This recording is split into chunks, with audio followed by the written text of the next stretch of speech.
دیکھیں جی، یہ جو عبوری آئینی صوبے کے حوالے سے اس وقت بات چیت چل رہی ہے، گلگت بلتستان کو ایک سٹیٹس دینے کے حوالے سے کافی مشاورت ہوئی ہے وفاقی حکومت نے اور گلگت بلتستان کی گورنمنٹ میں، لیکن اس کے پیچھے بہت سارے میتھس ہیں، بہت سارے کنفیوژنس ہیں، بہت سارے سوالات ہیں، ان کا جواب جاننا بہت ضروری ہے۔ عبوری آئینی صوبے کا مطلب یہ ہے کہ پاکستان کے جو کانسٹیٹیوشن کے آرٹیکلس ہیں جہاں پہ ترامیم چاہیے، وہ کیا ممکن ہے؟ کیا پاکستان کے آئین کا آرٹیکل نمبر 1 جس کے اندر یہ بات لکھی گئی ہے کہ پاکستان کے 4 صوبے ہیں اور وفاقی دارالحکومت کو ملا کے 5 انٹیٹیز کے پہ مشتمل اس کا ایک علاقائی حدود طے کیا گیا ہے کانسٹیٹیوشن کے اندر، اگر اس میں امینڈمنٹ کرنا ہوا تو پھر ظاہر بات ہے گلگت بلتستان کو پاکستان کے ٹیریٹوریل انٹیگریشن میں شامل کیا جائے گا، جس سے جو پاکستان نے کا جو موقف ہے کشمیر کے حوالے سے وہ متاثر ہو سکتا ہے، اور جو انڈیا نے کیا 370 اور 35A کو ختم کر کے انڈین پارٹ آف جموں و کشمیر کو یونین ٹیریٹری میں شامل کیا، جس پہ حکومت پاکستان کا کافی ریئیکشن آیا، تو یہ وہ کام پاکستان یہاں نہیں کر سکتا، لہٰذا آئین کے آرٹیکل نمبر 1 میں ترمیم نہیں ہوگا۔ آئین کا آرٹیکل نمبر 51 اور 59 وہ دو آرٹیکلس ہیں جس میں یہ بات واضح طور پر لکھی گئی ہے کہ قومی اسمبلی اور سینٹ میں نمائندگی کی نوعیت کیا ہوگی، کیسے ہوگی۔ ان آرٹیکلس میں بھی ترامیم ابھی مجھے نہیں لگتا کہ وہ کر پائیں گے، کیونکہ اس کا مطلب یہ ہے کہ آپ قانون سازی میں، پالیسی سازی میں گلگت بلتستان کو اگر شامل نہیں کریں گے اور ان کو صرف ایک سمبولک ریپرزنٹیشن دیں گے، تو اس سمبولک ریپرزنٹیشن سے وہاں کے جو درینہ مسائل ہیں، یعنی قانون سازی کے حوالے سے، اپنی نمائندگی کے حوالے سے قومی پولیٹکس میں، وہ خواب بھی پورا نہیں ہو سکتا۔ تو اب مسئلہ یہ ہے کہ اب اس حالت میں جو نیا جو فریم ورک ہوگا اس کے خد و خال کیا ہونے چاہیے۔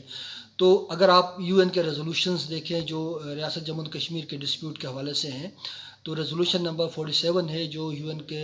چیپٹر نمبر 6 میں سیکورٹی کونسل کے، اس کے اندر یہ بات واضح طور پہ لکھی گئی ہے کہ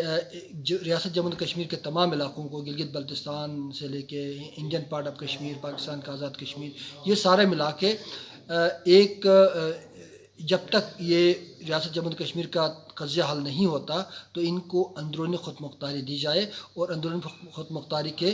جو خد و خال ہیں وہ بھی واضح کر دیے گئے ہیں۔ تو میرے خیال میں یہ ایک راستہ ہے کہ یہاں ایک کانسٹیٹیوئنٹ اسمبلی بنائی جائے، قانون سازی کی پوری گنجائش ہو، لوکل لیول پہ قانون سازی ہو، جو سبجیکٹس پہلے GB کونسل کے پاس ہے، ابھی پرائم منسٹر کے انڈر میں ہے، وہ تمام سبجیکٹس گلگت بلتستان کی کانسٹیٹیوشن اسمبلی میں ٹرانسفر کر دیے جائیں، اور GB اور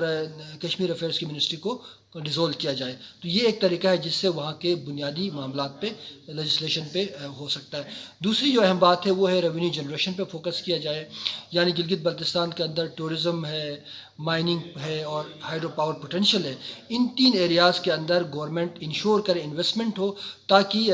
حکومت پاکستان کا، گلگت بلتستان کا جو ڈپینڈنس ہے حکومت پاکستان کا، جو انحصار کرتا ہے مالیاتی سپورٹ کے لیے، وہ انحصار ختم ہو جائے اور گلگت بلتستان خود اپنا ریونیو جنریٹ کرے، تو اس سے اس کی جو اٹانومی ہے اس پہ بھی کافی پازیٹیو امپیکٹ آئے گا۔ ایک تو امپلائمنٹ جنریٹ ہوگی، گلگت بلتستان میں ہر سال 4000 کے قریب نوجوان یونیورسٹی سے فارغ ہو کے آتے ہیں اور بے روزگار ہوتے ہیں، وہاں پر نہ کوئی اسکل سیٹ موجود ہے، ووکیشنل سینٹرز بنانے کی ضرورت ہے، اسکل سیٹ کی ٹریننگ دینے کی ضرورت ہے، اور CPEC کے بعد جو نئے اسکلز آئیں گے، CPEC کے جو اکنامک زونز بنیں گے، اس کے علاوہ جو ہاسپٹلٹی انڈسٹری بنے گی، تو ان تمام میں گلگت بلتستان کے نوجوانوں کو پوری طرح سے ٹرین کرنے کے لیے، جو جیسے پنجاب اسکل ڈیولپمنٹ فنڈ ہے، اسی طرح کا Gilgit Baltistan skill development fund کو اسٹیبلش کیا جائے، اور اس فنڈ کے ذریعے مختلف اداروں کو فائنانس کیا جائے، اور وہاں پہ تمام نوجوانوں کو اس کی باقاعدہ تربیت دی جائے۔ یہ ایک اہم معاملہ ہے۔ اس کے علاوہ گلگت بلتستان کے میجر ٹاؤنز کے علاوہ جو اس کے بارڈر ایریاز ہیں، جو ہمیشہ نظر انداز ہوتے ہیں، پہلے بھی ہوتے رہے، اب بھی ہو رہے ہیں، سیاچین کا ایریا ہے، اسی طرح استور کے سائڈ کے بہت سارے ایریاز ہیں،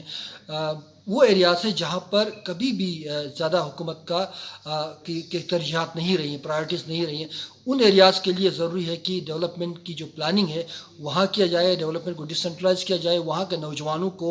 اسکل ڈیولپمنٹ کی ٹریننگ ہو، ایجوکیشن میں پرائرٹی دی جائے، اسکول اور ہیلتھ کا نیٹ ورک ہو، اور ساتھ ساتھ اسکل ڈیولپمنٹ میں اور امپلائمنٹ میں بھی ان کا باقاعدہ کوٹا مقرر ہو، کیونکہ وہ بیچارے کسی حوالے سے بھی مین اسٹریم جو ڈسکشن ہے اس میں نہیں آتے۔ بارڈر ایریاز امپورٹنٹ ہے، سب سے زیادہ قربانیاں بھی یہ لوگ دیتے ہیں، پاکستان کی جو علاقائی سالمیت ہے اور جو جغرافیکل انٹیگریشن ہے، انٹیگریٹی ہے، اس میں ان لوگوں کا بہت اہم کردار ہے. تو ان تمام چیزوں کو سامنے رکھتے ہوئے ان کی سالمیت کے لیے ضروری ہے کہ ان ایریاز میں اسپیشل فوکس کیا جائے اور وہاں کی ترقی اور آگے بڑھنے کے تمام ذرائع کھول دیے جائیں. بہت بہت شکریہ.